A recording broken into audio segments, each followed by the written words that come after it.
go ahead and get started. My name is Laura De La Vega, and I'm from the City of Garland Office of Neighborhood Vitality, and I will be your moderator for this session. You are in the Neighborhoods Breakout session for that session titled, sorry, that's a lot of sessions, for the session titled Animal Encounters, Pets, and Wildlife in Your Neighborhood. And we're going to be chatting about insights on living with wildlife in a suburban setting. And we're also going to be hearing about an overview of the Animal Services Division in the City of Rowlett, Texas. Everybody still there? All right. So the title is a little bit different than the session title, but living with wildlife. So this is a basic overview of what you see in this area. Skunks, raccoons, no raccoon up there, armadillos, bobcats, coyotes, rabbits, possums. So no matter where you are, doesn't matter where you are in the country, the world, there is wildlife. We are forced to live around the wildlife. It will live with us, whether we like it or not. We are every year encroaching more and more on their territory. They're not encroaching on ours, we're moving into theirs. So we do need to learn to live with them. They are natural survivors. They will utilize whatever resource they can to keep going, and they are very good at it. As we build into their areas, we actually provide everything that they need, everything they require: food, water, shelter, warm, dry places to live. We provide it all, and protection at that point. They also do provide services to the environment, to our neighborhoods, to everything. They are great for pest control. They are not the nuisances that people like to think. I mean, having a possum around is an awesome service to you and to the neighborhood, to the environment, to the ecosystem. So for our native wildlife, we're going to start with the good one. This is skunks, and I adore skunks. When people hate them, they smell bad. Skunks are awesome. They're great. They're fearless. They are almost completely non-aggressive. They are wonderful. Just don't startle them. They live roughly 7 years. They do stay with their mamas for the first year of their life, sometimes longer. They will eat whatever they can. They are big time insectivores, but they will eat whatever they can find. They do like dark places. They will burrow underneath your foundations, underneath sheds, buildings, anything that they get that really is going to provide them a little dark, cool place to go. That's where they're going to be. They are nocturnal, but it's very, very common to see them out during the daytime. That does not mean they have rabies. That is not it at all.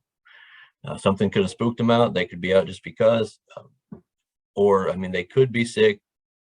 It doesn't mean rabies. Now with their spray, and yes, they do spray when they're startled. Their spray is very accurate, up to 3 meters. And they can spray 5 to 6 times before they have to stop and recharge, which that can take a while, 7 to 10 days to do it. But you don't want to get it with one spray, let alone 5 or 6. It is extremely potent. If they spray anywhere near you, you can taste it, and you can taste it for a very long time. Does not wash out. That being said, again, they don't spray unless they have to. They warn you first. Their defense is get away. That's what they want. If you walk out and you see them, just leave them alone. Unless you startle them, they're not gonna hurt you. They're not gonna spray. Now, if you do see one out stumbling around, circling, falling down, let animal services know there's something wrong with that skunk. Distemper is pretty big in the skunk population, which that's what it could be, among other illnesses, but that's the big one. I love them. They're great. Here's our native Texan right here, the 9-banded armadillo. They do live all over this area. They love water, so we have a ton of water around here. That's where they're going to be. They live 12 to 15 years. They're actually one of the oldest lived wildlife, but 12 to 15 years. Their shells are bone, not cartilage. It is a bone shell. They don't curl up into a ball like you see a lot of times. There are armadillos that do, but not the 9-banded, which is the only one native to North America. They are omnivores, but they love insects. They love to dig in your yard and get grubs. If you see an armadillo around, you see a little hole through your yard, they're going for your grubs. They're actually doing you a service that way, because the grubs will kill your lawn. The weird thing with armadillos is that when they have, well, the 9-banded armadillos, when they have pups, they actually will have 4 pups that are genetically identical, 100% identical. I don't know any other animal that does that, but that's them. And their defense, other than their shell, is they jump. They jump high. If you start an armadillo, it'll jump 4 feet in the air. That's why they get hit by cars. So they see them in the road, you drive over the top of them, it startles them because they don't see real well. They jump into your undercarriage, and that's what happens. But they do love water, and they love to swim. It's adorable watching them too. They're fast too. One more thing about armadillos before we move on to possums here. If you trap an armadillo, they more than likely will destroy your trap. They're extremely strong as well. Possums, people think that these the opossum, but possums are ugly. I think they're adorable. They're super cute when they're babies. They're super cute when they're adults. They're absolutely adorable. They only live generally 2 years, and a 2-year-old possum's ancient. They are North America's only marsupial, and they have a very short gestation period. Otherwise, they spend 70 to 125 days in a pouch. When they're born, they're about the size of the end of your pinky. Completely defenseless, their mouths barely open. They are completely and totally helpless. What we do here, if we pick up a possum that's been hit by a car, if it's a female, we always check the pouch to see if there are babies inside. They are omnivorous. They are also big time scavengers. Possums eat everything, and they don't care. They eat everything. The big one for homeowners is they eat roaches, they eat crickets, they eat snakes, lizards, mice, rats, and they eat ticks. They're known to eat 4,000 to 5,000 ticks a season. They are great to have around your neighborhood. They don't carry any scary diseases, with the exception of leptospirosis. If your animal is vaccinated for it, you don't have to worry about it. They are resistant to most native snake venom anyway, with the exception of coral snakes. So they'll tangle with the snake, no problem, and they will make it go away. They are also highly resistant to rabies. Their body temperature is too low to support the virus, so normally if they get hit with it, they can shake it off, no big deal. They are extremely durable. Even injuries, broken jaws, broken legs, a lot of times they'll just walk it off. And they are not aggressive. They look scary, they sound scary, they hiss, they carry on, and then you push them and they fall over and play dead. Getting a possum to bite you, that's a tricky thing, because they don't normally do it, but they will play dead very, very convincingly. They will fall down, they will go limp, they start emitting an odor that smells like a dead animal. They are good at it. I've rehabbed a ton of possums. I love possums. The big scary one that everybody wants to be afraid of, and coyotes are really nothing to be afraid of. They live about 10 to 14 years, the average for most canines. They're fully weaned around 4 months. They are carnivorous, but they will also eat whatever they can find, which is the same as dogs. They will eat fruits and vegetables if they find them. They will eat garbage. They do hunt. They will try not to go after game that's going to potentially hurt them. So normally it's smaller things like rabbits, squirrels, mice, rats. That's why they're good at pest control. They are around. I don't care where you live, they are here. They did a study in, I believe it was 2016, in the city of Chicago, and they had tagged in the city of Chicago 9,000 coyotes living in the city. So being around here where we are, there's coyotes here. They will go after cats and small dogs given an opportunity, but it is not as common as people think. A study that was done on wild coyotes showed that cats made up less than 3% of their diet. They're fast, they fight back, they get away, they're not worth the effort. Coyotes do live in packs, very loose packs. They do not hunt in packs, they live in packs. They normally hunt solo, or you might get a mom and her pups hunting together, but they're not pack hunters like wolves. They also have this really cool thing, I think it's cool, most people don't, that if you kill them off, if you trap them, relocate, whatever, if you decrease their population, they hyperbreed. And all of a sudden, your handful of coyotes, a pack of 10 could turn into a pack of 60 very quickly. What they've noticed about wildlife is you try to decrease their numbers and they fight. Raccoons are absolutely adorable. They're goofy, they're funny, they're clowns, they're a cat and monkey cross. They're awesome when they're babies. They are extremely dangerous. You watch them, you think they're cute and nice and sweet. That little guy right there coming down the tree is a chainsaw, and he will hurt you. They live 3 to 4 years. They do stay with their moms for a very long time. So you see families. Used to have a family that lived in a tree where I lived. You'd see 5 or 6 of them come down at a time. Raccoons will eat everything. Hey, sorry, Leia wants to butt in. Give me 1 second.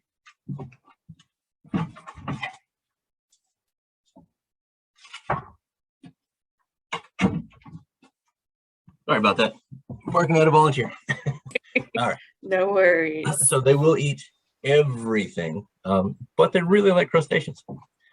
Crawdads, crayfish, crabs, whatever you want to call them, shrimp. They love crustaceans, but they will eat everything.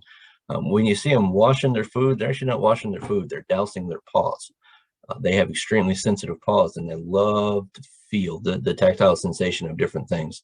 The water actually softens their paws and makes it more potent. That's why they do that. One of the funniest things is watching a raccoon eat something sticky because they don't like the way it feels on their hands, so they try to eat it without touching it. They are nocturnal. For the most part, it is very common to see them active during the day. It doesn't mean anything.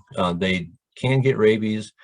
The raccoon variant of rabies is not common in this part of the world. It really stopped pretty close to the East Coast and hasn't moved across the U.S. like they thought it would, so it's not as common for raccoons to get rabies. They do not make good pets. They're super cute when they're babies. They do not make good pets. When they reach maturity, they get extremely aggressive. They are very pushy. They are toddlers their entire lives. They get into everything. They destroy everything. And it is very much against the law to own a raccoon in the state of Texas. Here's the other scary one. Bobcats are common to this area. It is not uncommon to see bobcat, hear bobcat, to find prints. They are around. It's like coyotes. They're just more elusive. They do live solo, so you will only ever see one bobcat unless it's a mama. Even mating for them is a trial. It's a fight. They don't like each other. They don't want to be around each other. But they are here. They're here in our neighborhoods. They're here on the lake. They're here. They are here. They do live about 10 years. They are carnivorous. They're ambush predators, which means that they're going to try to find the absolute best opportunity to get their prey that will not put them in danger. They will go after mostly small game, but it's not uncommon for them to go after goats or sheep. Again, that's going to be a desperation move because those animals can hurt them. They can, when pushed, hunt game up to 8 times their size. It's just, again, not as common because it's dangerous. You see bobcats, just leave them alone. There's a technique for bobcats and coyotes called hazing. Loud noise, make yourself scary, just run them off. They don't want to be here. They don't want to be around you. They're just moving through the area. They don't stay in one particular spot. They do have fairly large territories.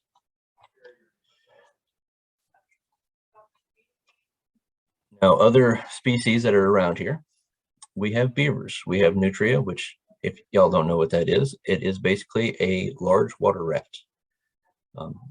They're completely fascinating. They are swimmers. They're like beavers. They like to chew on wood. They do make little dens. They don't mess with them. They will bite. They hurt. They will hurt you, but they're really cool to be around.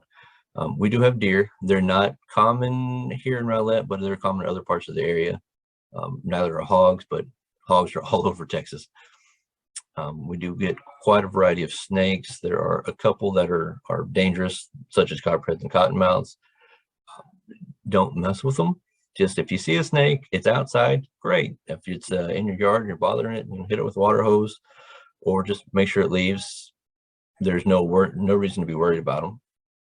We do have lizards, the gnolls, skinks, geckos that are around. They're harmless. They're great for pest control. Some people don't like them and worry about the geckos, but they're fine. We do have a weasel here in North Texas, a long-tailed weasel. Here in Rowlett, they're fairly close to the lakefront. We do see them occasionally, not very often, but it does happen. They kind of look like small otters. We have moles, voles, shrews, mice, rats, all the fun little ones. There are foxes here in Rowlett. I've seen a handful of those. I think it's super cool to see the foxes. They're little cat dogs, but they are very much omnivores and will eat whatever you get around. If you keep birds outside, they will come for your birds. We do have a large variety of birds. Now, here in North Texas, here in the U.S., most of our birds are protected. They are protected by an international treaty. They are protected by federal law, the Migratory Bird Act. So if you have birds around, don't kill the birds. You may be committing a federal crime. Some of the big-time migratory birds, such as egrets, have been known to take over neighborhoods. If they move in, you're getting moved out until they leave. So they are very protected, and the federal government, U.S. Fish and Game, does take it very, very seriously. And then we also have otters. Otters we normally see around here in Rowlett. We'll see them mostly around flooding. When the lake or the rivers or the creeks rise real high, we see them get hit by cars, and that's really the only time we see them, but they are around. Cool little bird on the side here is the caracara. They're basically really pretty vultures. Becoming more and more common. Out where I am, I see quite a few of them, which is just happened this year. But they're fascinating. They're absolutely beautiful. Here's our other one. This is the important one here, animal etiquette. So before we move on to this, just again with wildlife, don't feed them. If you're leaving food out for cats, in Rowlett, that's against the law. Don't do that. But if you're feeding the wildlife, you're encouraging wildlife to be around. They're not the nuisance at that point, you are. So don't do that. If you see possums, they're nomadic, they move through, great. Just leave them be. They'll find their own way, and they're harmless. If you have issues with skunks, raccoons, whatever, you can do live traps. But once an animal is trapped, you are legally responsible for the animal's well-being. And if something happens to the animal, that is per state law animal cruelty. So don't do that. We do allow trapping here in Rowlett, but do not trap on weekends, holidays, or in inclement weather. And if you are trapping, trying to be kind to the animal, just know that you actually, when we remove an animal from its location, it is detrimental to the animal. They say a wild animal that's relocated only lives about 2 weeks. So just things to consider. Now, animal etiquette. So more than half of households in America own a pet. More than half of households in America own a dog. Less own cats. Still a lot of people own cats. So because of this, you're going to run into cats and dogs in your everyday, in your neighborhood, your neighbors, you yourself. Just be aware that, be respectful to your neighbors in regards to your pets, to dogs barking, cats running around, whatever. A lot of people don't enjoy dogs barking. I don't mind dogs barking unless they're mine. I hate it when my dogs bark. Don't mind cats in my yard, that's fine, but not everybody does. So dogs barking is natural. It's part of the way they communicate. It happens. They bark for various reasons, and some of them just because they're bored.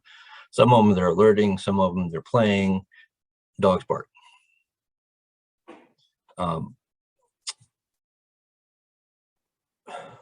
Sorry, I just got distracted.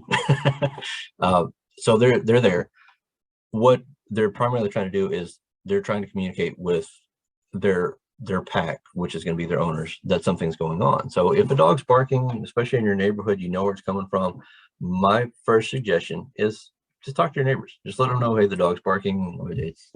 It's bothering me. It's bothering my kids, whatever. Before you file an official complaint, that's going to be your best course of action. Nobody wants to escalate. That is the escalation. So if you just talk to your neighbor, you can hopefully avoid that. Same with cats. Cats are naturally curious. They're hunters. They're going to be out and about everywhere. So if your neighbor has a cat getting into your yard, getting into your garden, getting whatever, just talk to them first. Hopefully that's all where it goes. They solve the problem and no worries. If that's not the case, you can file complaints with us, Animal Services. So when you own a dog, you're responsible for that dog, for the dog's behavior, for, you know, again, them barking, how they are on a leash, how they are in the backyard. Make sure if you're walking a dog, if you're doing it for their stimulation, for their exercise, don't rush them. Just let them be, let them smell, let them see, let them experience the world. They're not there to just exercise. They want their brain to work. They want their nose to work. You're not going to wear your dog out. He's going to wear himself out by smelling around, by utilizing the tools that he's been given. So let him do that. If your dog leaves a mess behind, pick it up. Make the neighborhood nice. Make your neighbors happy. Just so everybody knows, and it's here on the slide, that there is a Rabies Act in the state of Texas, and all but 2 counties in the state of Texas adopted the act, which means that there's a leash law basically over the entire state of Texas. If your dog is out, it has to be on a leash. Here in Rowlett, we do require them. I don't care if it's in your front yard, it has to be on a leash. So make sure your dogs are leashed if they're out of their fence. And then the big one for us, if you put your dog in your backyard, that's fine. Make sure your gate is closed first, and make sure your gate is locked. That way nobody can come through and just open your gate and let your dog out. It's been known that kids will do that. Sometimes the wind will blow it open. If it's locked, that's not going to happen. So please keep your gates closed, keep your gates, and keep them locked. Now with cats, I am not a proponent of outside cats. That being said, I do have outside cats, but I live farther away, and they're my barn cats. They live in my barn. But I'm not a proponent, because for cats, if you want them to live a long, healthy life, they need to be inside where they're protected. The biggest killer of cats is actually cars, not dogs, not coyotes, not people. Well, people, but cars. So the best course of action is to keep them inside. A lot of cities don't have containment release laws for cats. Rowlett is one of those. Some of the cities surrounding us do, but we do not here. So they're going to be out and they're going to be around. If they're, again, being a nuisance, please let the owner know first. They are fickle, they're opportunistic, they'll go to house. They're looking for food wherever. We actually, after the tornado happened, we had somebody show up for a cat. While that person was trying to reclaim their cat, 7 other families came in to reclaim that same cat. They all thought it was theirs. Just lived on the street and was using every one of their houses. So they will do that. If your cat disappears for a little bit, it's not uncommon for it to be at a neighbor's house. If you do let your cats out, just again, be cognizant of your neighbors, the neighbor property, because they can be fairly destructive. There are also community cats, which that cat would have been a community cat going from 7 families, but there are also feral cats that are being cared for by neighborhoods, by colony managers. They are there. And then there is, because feral cats are basically wildlife at this point, every city in the US, I don't care where you are, every city has feral cats.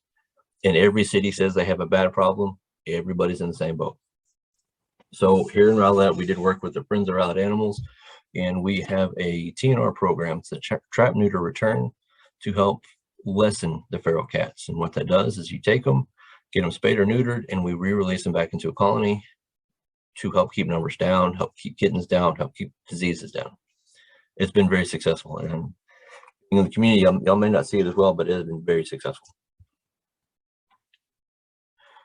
You see a dog running at large, they're telling you what they want you to know, and what you're looking for is loose body language means a friendly, happy dog. Stiff body language means a defensive dog. Just because the dog is barking at you, just because the dog is possibly lunging towards you, does not mean the dog is being aggressive. He is warning you. They're talking to you. Stay back. The big thing, and this is a huge pet peeve of mine, huge pet peeve, but I've been doing this for a long time, is that when somebody tells me a dog tries to bite them, dogs don't try. They will bite you if they want to bite you.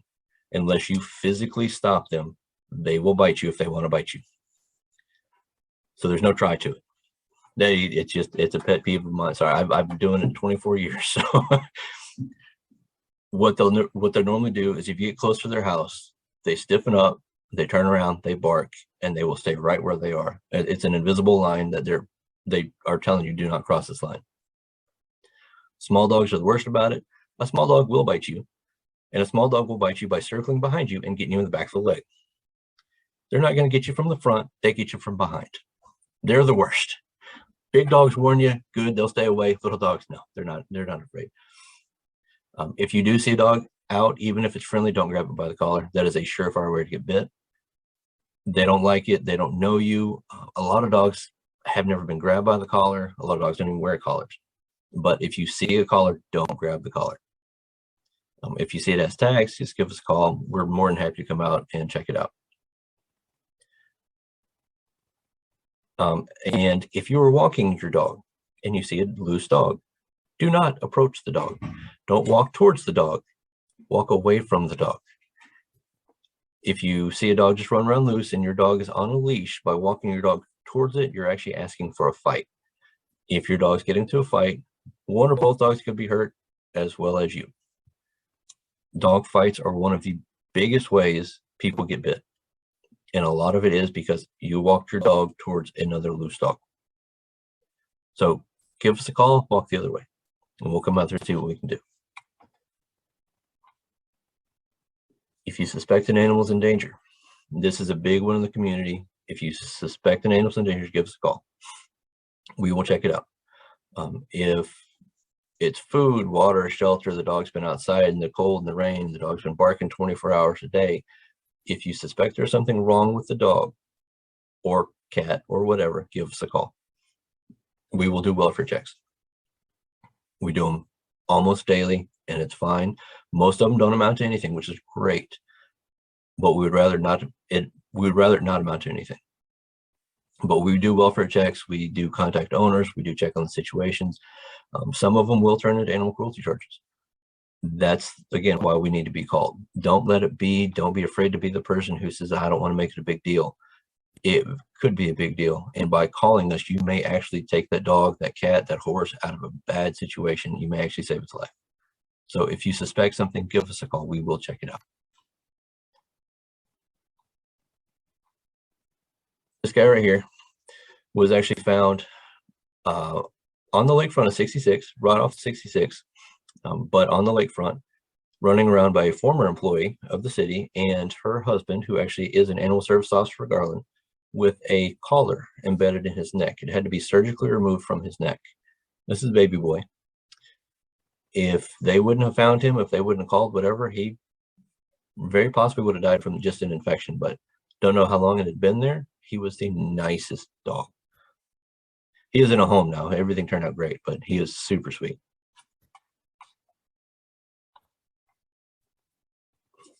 I don't know how my time looks today. I was trying to, technical issues, so I'm trying to catch up. No worries. Thank you so much, Asher. Are there any questions? Oh, okay. So I think Asher is having an issue with his audio. So if you have any questions, please feel free to type it. We'll get the first question. Can you get leprosy from armadillos? Oh. Yes, you can, if you don't cook them properly. So if you're going to eat an armadillo, make sure it's fully cooked. My suggestion is not to eat an armadillo, but that's how you get leprosy is by eating undercooked armadillos. It became popular in the Depression. They called them Hoover hogs. It is still, they will still have festivals across the South where they eat armadillos. Again, I wouldn't recommend it.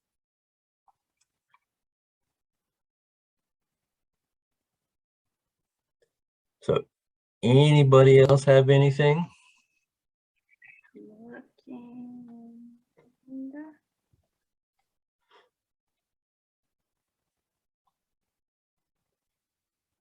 Oh, I see that Kathy has a question. I don't know anything about the SPCA Working Cat program. It might be the same. It kind of denotes the same as a working cat. So we do the TNR. There's also a barn cat program that the Friends of Wild Animals also helps with. That will take feral cats, get them spayed, neutered, vaccinated into barns, warehouses, stuff like that as rodent control. It's actually where I got most of my barn cats, was actually through that program. It's not, hasn't been as popular in the last couple of years, but the TNR has been huge, but we still do have that.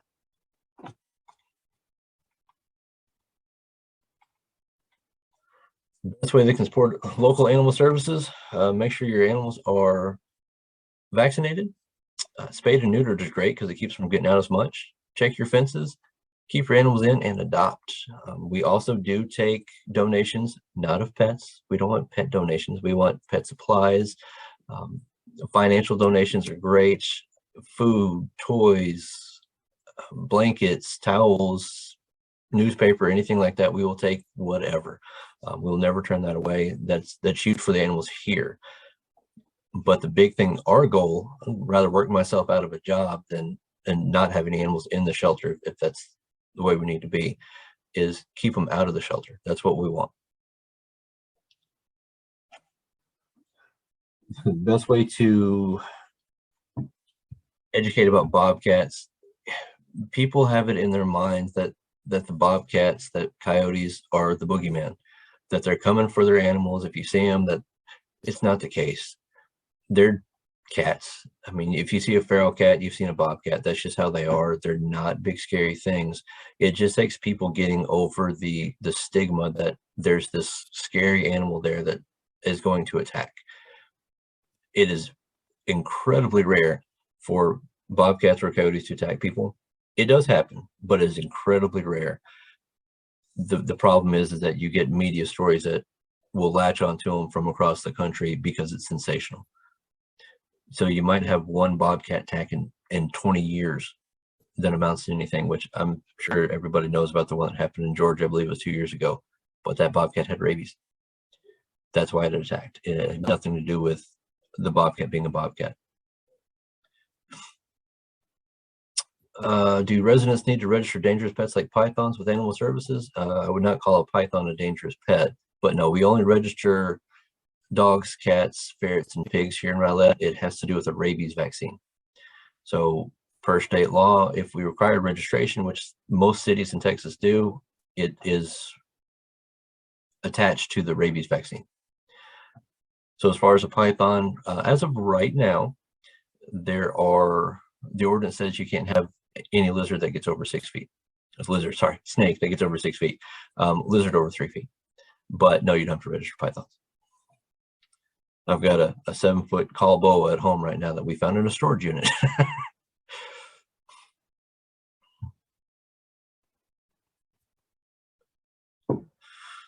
So is it safe to let small dogs loose in the backyard with bobcats, daytime different than nighttime?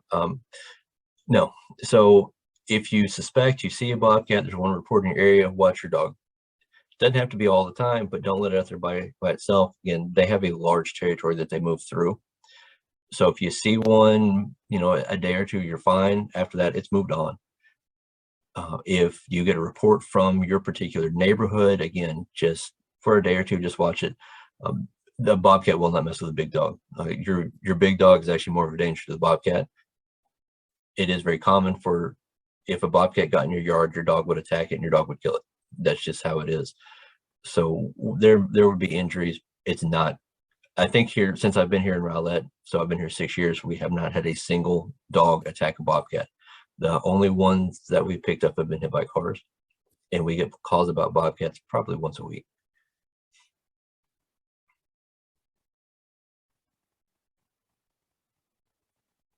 Sounds good. Any other questions for Asher? We have about 1 minute. No, we do have some local wildlife rehabbers. So if you do see injured wildlife, if you get something like that, just give us a call. We will take care of it. If we can't get it to a rehabber right away, we are very well versed on caring for orphaned wildlife. If you see baby bunnies, leave them be. Mom will come back and get them. They only take care of their young at night and in the mornings. Otherwise, they are just in the burrows, in the nest, wherever. If they're in your backyard, you can put them in a box, move them right outside where they're going to be safe, and just leave them be. If they're there for more than a couple days and they have not moved, that's when you call us. Same with kittens. Don't steal kittens. You see kittens, leave them be. Let mom take care of them. Something happened to mama, that's different. If the kittens look like they're starving, they're sick, that's different. Let's just leave them be. It's called kidnapping. No cities like kidnapping. No shelters like kidnapping. They have a better chance with their mamas. Absolutely. Okay, well, thank you. Thank you, Asher. I'm going to go ahead and type that. Thank you, Asher. Thank you, everyone, for joining us in this breakout session.